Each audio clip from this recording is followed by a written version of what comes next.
in an agent attraction, it's not always like rainbows and butterflies, right? Just upward trajectory. It is a lot of ups, a lot of downs, and sometimes just some lulls. Hey there, welcome to my Epique Journey. This is Brandon DeVere. Thank you, as always, for tuning in and sharing your time with me. I do appreciate that. Here we are on the journey from 600 to 0 back to 600 plus, and we are going to document it. Just to give you guys an idea, like the purpose of this show is to kind of showcase and kind of behind the scenes on, you know, what the agent attraction journey looks like, right? Epique is not only about agent attraction. I will say that first and foremost. It's actually not focused on that at all. We will be having a training here pretty soon that is, you're gonna have to take this training so you're recruiting the right way, attracting the right way, and not just in your face vomit all over everybody and get people tired of hearing about you just based off of that. So that being said, I enjoy the agent attraction aspect of it for a couple different reasons. One, it gives me the opportunity to collaborate with people, and that's probably first and foremost what I love to do. I love ideas. I love ideas even when they don't work, right? It's fun to go through and say, hey, what if we tried this? What if we tried that? Like, okay, do that, do this. So I have not been diagnosed with ADHD. However, I have a couple people in my life that keep telling me that, based on the number of tabs that are open and kind of the way that my mind works, that I may have a touch of it. And so what I'm learning, I'm listening to a podcast right now called Faster Than Normal, and it's about, professionals with ADHD, and a lot of the stories are resonating with me. And it gets me to like kind of focus on a couple different things. For instance, I'll share a story that happened last week or 2 weeks ago. Was I had a full-on conversation in my mind, like debating how we should do something. And then this is in my personal life, right? So Evo was going to go take photos. She takes the photos for our flag football team, right? We don't do the team photos. It's down at Chuck E. Cheese. It's a mess, disaster, like it's just chaos. So what we do is we do it before a game of the season. And then what she'll do is take the photo. She'll take a team photo. So each player at the end of your party gets a team photo, a action shot of them during the game, and then their pose, whatever it is. Some hold the football like this, stuff like that. But anyways, we were going to take the photos, but we had to leave right after. But I was probably going to have to stick around for a minute with all the parents at the last game of the season, stuff like that. And then so I was in my head having this conversation. All right, how many cars should we take? What should we do? Field's 5 minutes away. I end up grabbing Camden, my son, and taking off to the game. And 10 minutes later, I get a text like, "Did you leave?" And so it was from Eva, like, "Did you leave?" And I did. And at that moment, I was like, I had that whole conversation in my head about us leaving or us driving separately, but I never said it, right? So those little nuances and things that I'm catching myself doing, including having new ideas and trying them out. If you've read Who Not How, that is an incredible book. I would definitely check it out.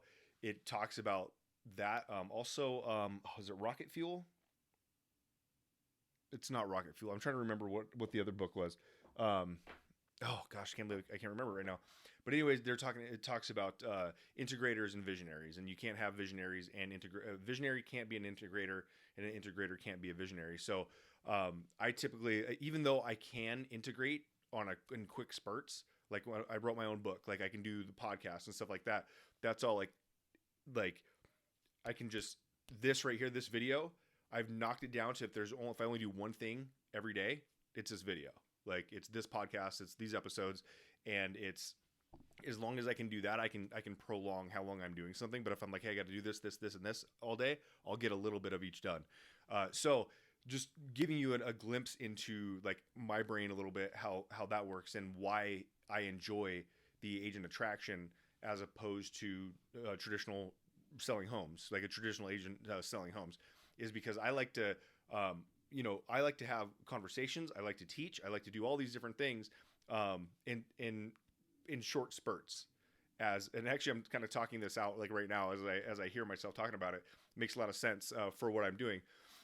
But the exciting part about being able to attract is showing and recording this is that I get to show people what it's like. Like most of the time people look at a large organization and they go, oh man, that was awesome. Like you're so lucky. Like, how did you do it? Like all these different things. But what they don't see is, the people that you've left out. Like I've been starting to get a lot more followers on social media and subscribers to this. It's all organic. Like people are finding me, however, doing no paid ads or anything like that at the moment. And so a lot of people that I'm like finding out, oh, this person just followed me, or this person's, new social. So I find out, I was like, and I ask somebody, like, hey, you know this person? Oh yeah, they just joined. They just joined. Right.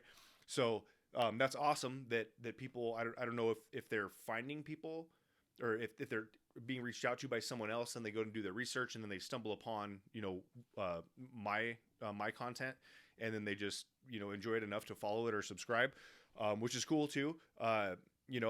Eventually there will be people that just happen to find me like on their own and they'll, well, not eventually, because it happened last week as well. I had 6 inbound appointments come in.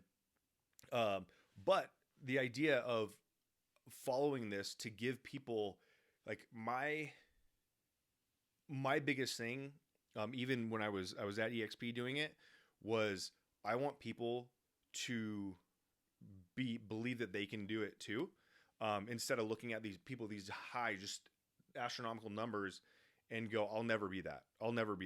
Like honestly, I want people to look at me and go, if he can do it, I can do it. And that's why, like, it's by design why I'm seriously, my microphone, you see my microphone right there? That is like a $60 microphone, USB, plugging directly into my phone. I'm using my phone camera.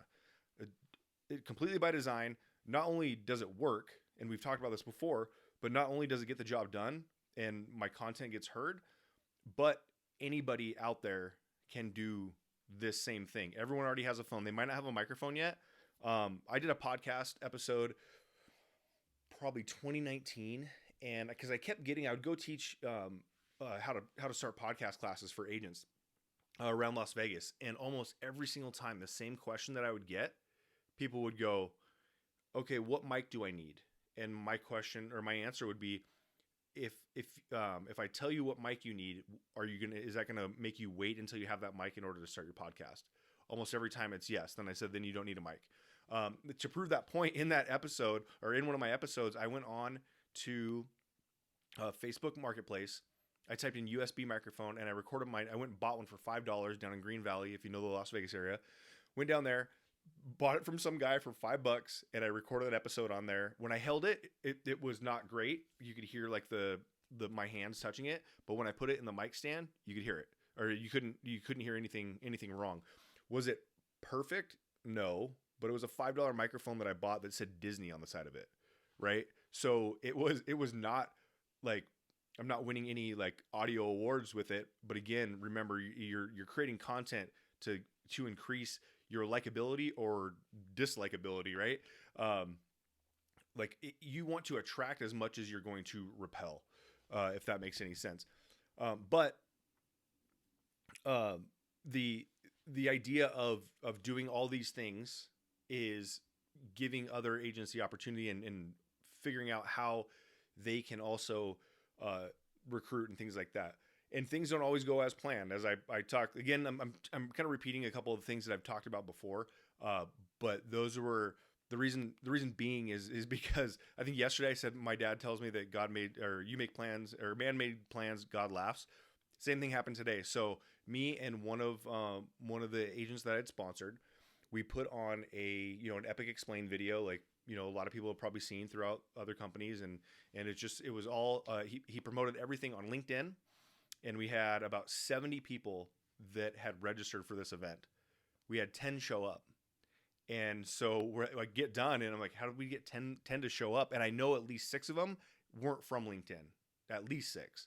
So it could have been all of them not from LinkedIn. Well, we get done and my partner Steve goes, sorry, I just figured out what happened, why we had so few people out of the 70 that had registered. Well, the link was on the event that was created in LinkedIn, and apparently LinkedIn went down right at that exact time for like 40. Steve said he was locked out for 38 minutes. So apparently LinkedIn went down during the whole presentation, and so none of the people who originally said they were going to go, unless they had copied and pasted that, which they should just get a reminder, and then they would have got a reminder and they would have clicked on the link and it would have went right to the event. So again, like all these things where as I go through the ups and downs and all this stuff, you're going to see different hiccups that happen, and it's going to feel, because there's even things that I've experienced recently that I didn't experience before, and you feel like it's a one-off and it's like bad luck and of course it's going to happen to me. But the part of the reason for this show itself, this podcast, is to let people know that there's highs, super highs, and there are super lows. I shared with you a few weeks ago a super low that I have. I'm containing myself right now of a super high because it's not, I've been waiting for probably 5 days to share this. It's probably a week now, but share something that's happening, but it hasn't been confirmed yet. It's not 100%. It should be. It's been told that it's 100%, but it's not there yet. So I can't share that excitement for many reasons, right? I don't want to share it and then it not come true, and then have to turn back and say, hey, this didn't happen. But for all these things that are super exciting, you're going to hit these roadblocks. You're going to get, your LinkedIn gets knocked down for a second. And where you're saying, hey, this was a for sure thing. What's going on? What are we waiting for? What are we waiting for? All that stuff. It's all part of it. I had an agent that is not in my downline. She reached out to me today, and we had the conversation of that she was going to have a big team come over, and that team decided to go elsewhere. And we talked about it, and she's like, "This isn't for the faint of heart, right?" Because it is difficult. It's not super easy, and that's why I want to kind of take you on this journey to see that there's ups, there's downs, there's lull times where there's not much happening, and there's times where you're just moving a mile a minute. So that's the point. Just trying to share with you guys that it's not terribly easy, but it can be super fun. And that's where I brought the ADHD thing into it. And you're probably wondering why, but that's part of why I enjoy it, is that I love the differences and I love the different ideas. I love collaborating with people across the country. And I love that in Epique's model without the FLQs, because I don't think you can build a sound, large organization when you're only focused on getting yourself agents. The last time I was on a call, in the last week, I've probably been on more calls for agents in my downline than I have been for myself, which it still benefits me, right? Especially in the Epique model. So I don't lose any. It's all levels pay the same, so it's the same pay on each level. But I get a chance to, like, this big announcement that hopefully we're having isn't even my direct recruit, but it is one of my somebody that I had sponsored, and they, like, part of what I do is go, okay, you have the connection. You don't need to learn everything there is to know about Epique Realty. Bring them in. I'll present to them. And then if we need somebody else, we can bring them in as well. But it's just a collaborative effort in order to grow your whole organization. And when you're there for your organization, you're just going to grow, and they're going to feel way more comfortable to ask you to help them out. For instance, one of the not somebody I sponsored, but somebody that somebody else sponsored came on at the end of that call today and was like, he felt excited to be partnered with us, and was telling everybody to come watch this show. And this is, and if they want to learn about podcasting, to reach out to me. So those type of things are what is valuable, right? If you are just having frontline agents doesn't make you a successful recruiter, right? Just that number. But being available to your agents that want to grow and they don't necessarily know how to yet, and having them feel comfortable putting other agents in front of you I think is just as important, or possibly even more, because then it's not you as one person out recruiting. It's you having however many people that you make feel comfortable enough to go out and recruit and go, hey, come talk to my sponsor, or come talk to my partner. So that's what I want to share today. I actually went way longer than I thought I was going to go because I only had a couple things to talk about, but kind of got the flow going and wanted to, get those things out so people, agents are getting the opportunity to kind of get an idea of what it is that we're doing here. So, all right, I will go ahead and see you, excuse me, see you guys tomorrow. Have a great one.